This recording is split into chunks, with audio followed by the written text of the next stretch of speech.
주님을 더욱 사랑합시다. 주님을 더욱 사랑합시다. 주님을 더욱 사랑합시다.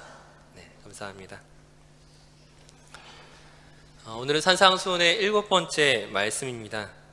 그동안 살펴보았던 산상수훈의 말씀들을 통해서 예수님의 말씀이 우리에게 어떤 윤리적인 가르침을 제공하려는 것이 아니라고 말씀드렸습니다. 이것은 구원의 문제였죠. 사실 바리새인과 같은 혹은 바리새인보다 못한 의를 가지고 있는 우리가 그 예수님의 말씀 앞에서 우리 자신이 해결할 수 있는 능력이 전혀 없었죠. 만약 예수님의 말씀을 우리가 지키기 위해서 내가 무엇인가를 해야 된다라고 생각한다면 그것은 이룰 수 없는, 도달할 수 없는 문제를 해결하기 위한 아마 쓸모없는 노력이 되고 말 것입니다. 이것은 거룩한 삶을 살아가기 위한 우리의 노력과 열심과 어떤 과정이 필요 없다는 것이 아니라 근본적으로 하나님의 은혜를 떠나서 내가 이룰 수 있는 것은 단 한 가지도 없다는 것이죠. 그렇다면 하나님의 은혜란 무엇입니까? 어떤 것입니까? 내가 가지고 있는 그 어떤 것으로도 하나님과 거래할 수 없는 것이죠. 내가 대가를 지불할 수 없는 것, 그것이 바로 은혜입니다. 즉 우리의 신앙 행위는 바로 이 은혜에 기초하는 것이죠. 우리가 찬양하고 기도하고 헌금하고 봉사하고 이 모든 것은 하나님께서 우리에게 베푸신 그 은혜에 대한 감사의 반응이지, 이러한 우리의 신앙 행위를 통하여서 내가 하나님께 무언가를 얻고자 한다면 그것은 은혜의 행위가 아니라 율법적 행위가 되고 말 것입니다. 왜 그렇겠습니까? 내가 더 많이 기도하고 더 많이 봉사하고 더 많이 헌금하는 것으로 하나님의 마음을 움직일 수 있겠습니까? 하나님의 마음을 움직일 만한 선하고 아름다운 것을 사실 우리 자신에게서 찾아볼 수 없는 것이죠. 지난 시간에도 말씀을 드렸지만 하나님 앞에서 바리새인이나 혹은 세리나 창녀나 같은 수준이라고 말씀드렸습니다. 모두가 하나님의 은혜를 필요로 하는 죄인일 뿐이지, 내가 조금 더 착한 일을 했다고, 내가 조금 더 열심히 봉사했다고 하나님 앞에서 자랑할 만한 것은 도무지 없는 존재들입니다. 물론 우리는 믿음의 사람들이 하나님의 마음을 움직였던 것들을 성경을 통해 발견합니다. 하지만 그들이 하나님의 마음을 움직였던 것은 하나님께서 그들에게 베푸시는 은혜에 기초한 것이지 그들 자신의 어떤 행위로서 하나님의 마음을 움직인 것이 아니었습니다.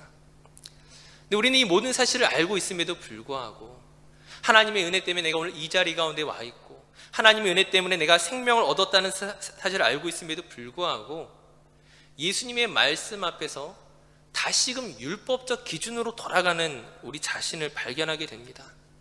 이제 그에 대한 대표적인 것들이 우리가 마태복음 6장에서 살펴보았던 구제와 기도와 금식에 대한 예수님의 말씀이었습니다.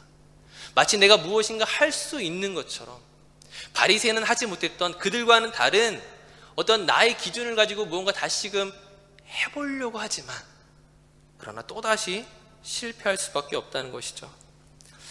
마태복음 6장에서 이 구제와 기도, 금식에 있어서 공통적으로 계속해서 반복되는 문장들이 있습니다. 사람에게 보이려고 하지 말라는 것이죠.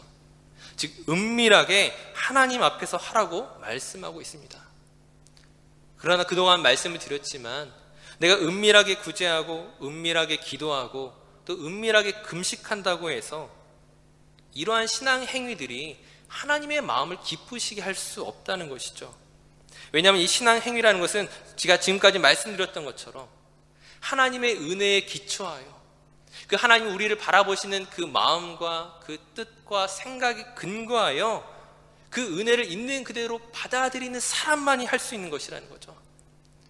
은혜와 상관없이 왜 하나님께서 구제를 명하시는지, 왜 하나님께서 우리의 기도를 듣기 원하시는지, 왜 우리가 금식하며 하나님 앞에 나아가야 되는지를 그 하나님의 마음과 상관없이 행하고 있다면 그것은 은밀할지라도 그것은 율법적 행위라는 사실을 우린 기억해야 됩니다. 다시 한번 율법적 행위라면 무엇입니까? 하나님과 거래하려는 것이죠. 하나님께 무언가를 얻고 싶어 하는 것입니다. 하나님께서 갚으신다고 하셨지만 사실 그것은 영적인 갚음인데, 그것은 영적인 축복인데 이 세상의 것과 비교할 수 없는 놀라운 것을 주시겠다라고 말씀하심에도 불구하고 우리 그것을 육적으로 이해합니다. 나를 향한 하나님의 뜻에서 바라보는 것이 아니라, 하나님의 은혜 가운데 바라보는 것이 아니라, 내가 세상에서 가지고 싶은 것, 얻기 원하는 것, 이루고자 하는 것, 세상적인 위기와 문제를 해결할 수 있는 어떤 힘을 얻고자 하나님과 거래하려고 할 때가 있다는 것이죠. 분명히 하나님께서는 우리의 문제를 해결하실 수 있는 능력이 있으십니다. 우리가 필요로 하는 것들을 또한 주시기를 원하십니다.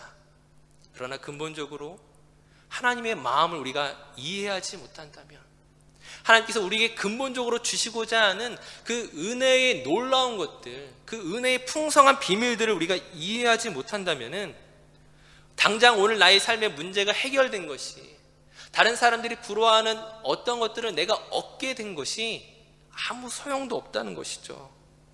그럼에도 불구하고 왜 자꾸 우리는 하나님만으로 만족하지 않습니까? 하나님의 말씀과 그 응답하심 속에서 내가 원하는 것은 자꾸 다른 것입니다. 하나님에게는 관심이 없고 자꾸 세상을 향하여 우리 관심이 옮겨갈 때가 있습니다. 하나님을 위해서 봉사한다고 말하지만, 하나님께 기도한다고 말하지만, 사실 자기 자신의 문제에만 깊이 관심이 있는 것이 오늘 우리가 가지고 있는 가장 큰 문제일 것입니다. 이러한 배경 아래 오늘 금식에 대해서 다시 한번 살펴보고자 합니다. 제가 질문 한 가지 할게요. 금식이 좋은 것입니까? 나쁜 것입니까? 어떤 것이죠? 좋은 것이잖아요.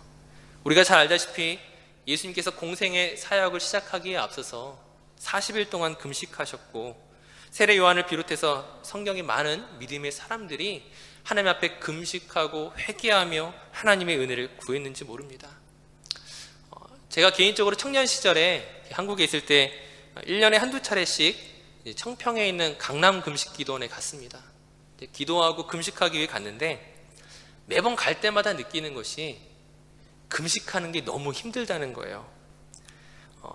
제가 가는 그 기도원의 이름이 금식기도원인데, 그곳 밥이 정말 맛있습니다. 금식기도원 밥이 너무나 맛이 있는 거예요. 그래서 밥 냄새 때문에 금식을 실패한 적이 몇 번 있었습니다. 물론 밥이 맛있다고 금식을 포기하겠습니까? 금식이라는 자체가 정말 힘이 들잖아요. 하루 정도의 금식은 어떻게 하겠는데, 이틀, 3일 그 이상은 더 이상 나가지 못하겠더라고요. 우리에게 있어서 식욕이라는 것은 본성이잖아요. 그 우리의 본성을 거스르는 그런 행위가 당연히 쉬울 리가 없는 것이죠. 그런데 이렇게 힘든 금식을 어떤 사람은 일주일, 또 어떤 사람은 2주일, 더 나아가서 40일 금식하는 사람들도 있습니다. 대단한 일이죠. 보통 사람은 그렇게 할 수가 없습니다. 그렇게 금식하다가 죽은 사람도 있잖아요. 근데 문제는 무엇이냐? 금식하는 일이 이렇게 힘들다는데 우리가 함정에 빠지는 이유가 된다는 것이죠. 제가 실제로 경험한 일인데, 제가 어떤 분에게 명함을 받았는데 그 명함에 이런 내용이 써 있었습니다. 어느 기도원에서 40일 금식 2번 하였음. 이건 제가 실제로 경험한 내용이에요. 명함에 써 있는 거예요. 왜 명함에 40일 금식 2번 했다는 것이 기록되어 있습니까? 굉장히 당황스럽더라고요. 누가 며칠 금식을 어디에서 어떻게 하였는지, 그것이 사람들의 관심이 될 이유가 있겠습니까? 사실 40일 금식을 하든 하루를 하든 중요한 것은 무엇이겠습니까? 그 금식의 목적과 이유, 그리고 그것을 가능하게 하는 분이 누구인가, 그것을 아는 것이 우리에게 더욱 중요한 것이죠.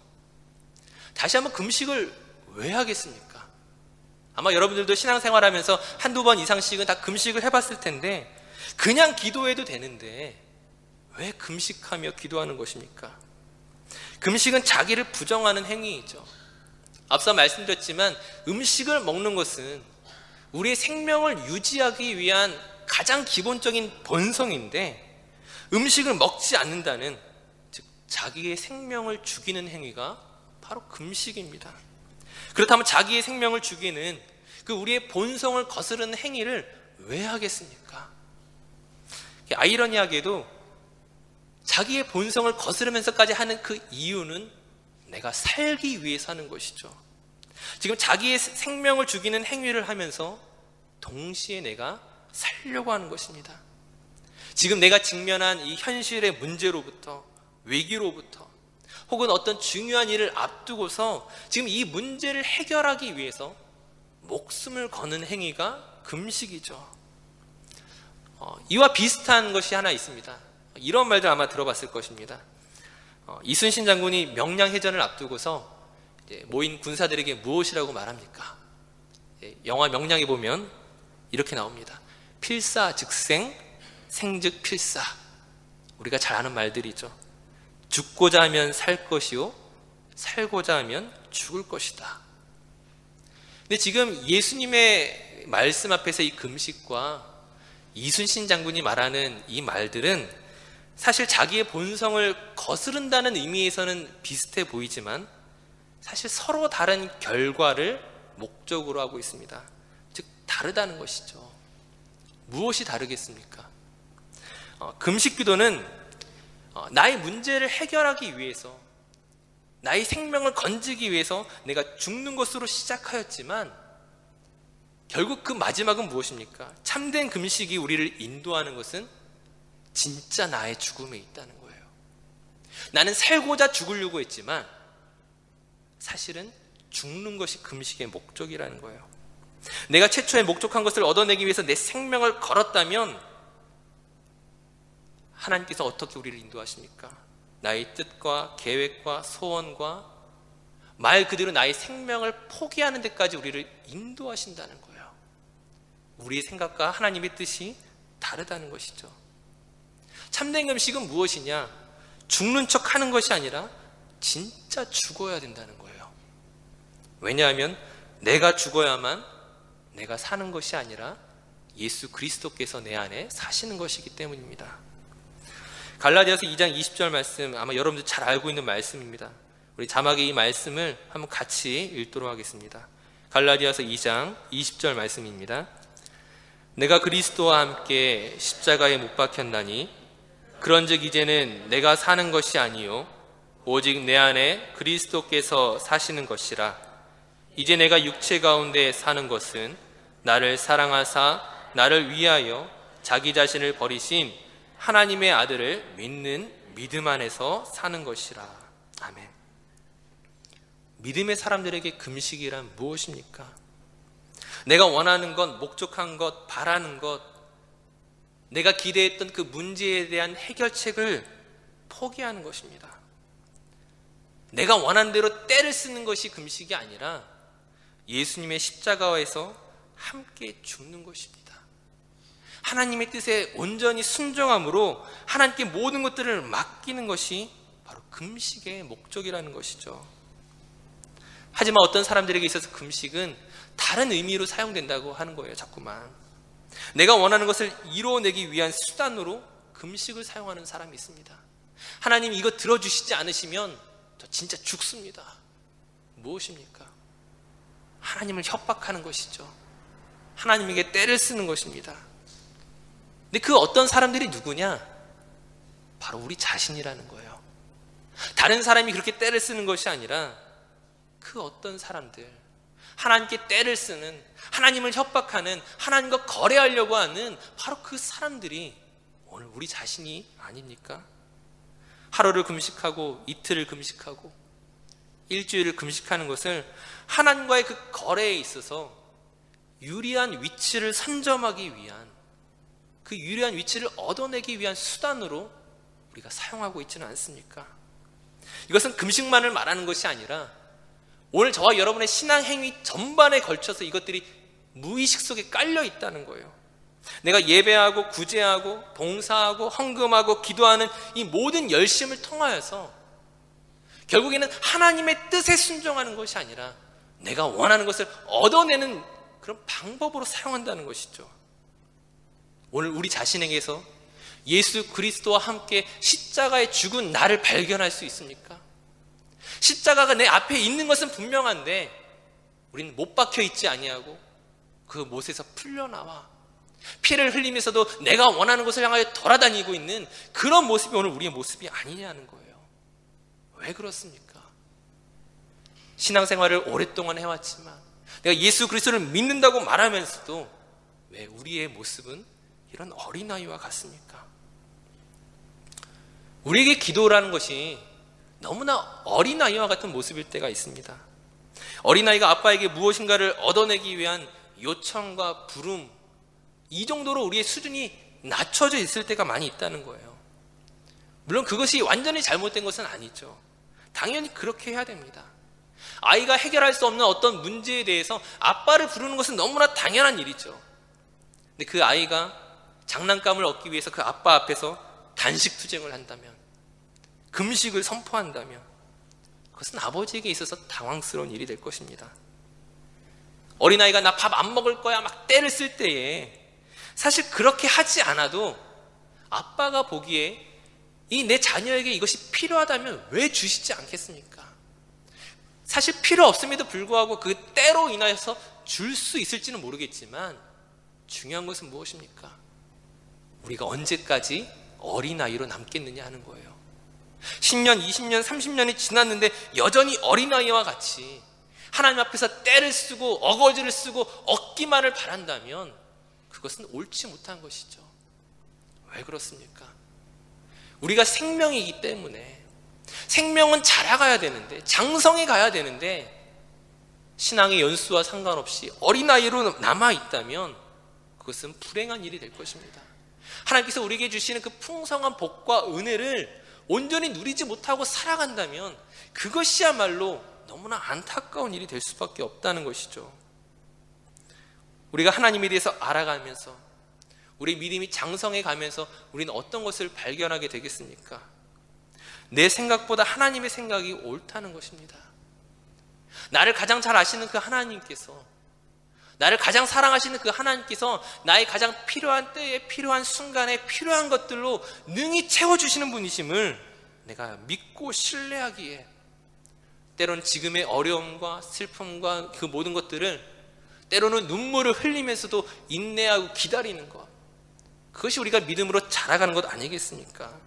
내가 하나님의 인도하심 속에 있다는 것을 확신하는 것, 그런 모습으로 우리가 나아가야 되지 않겠습니까?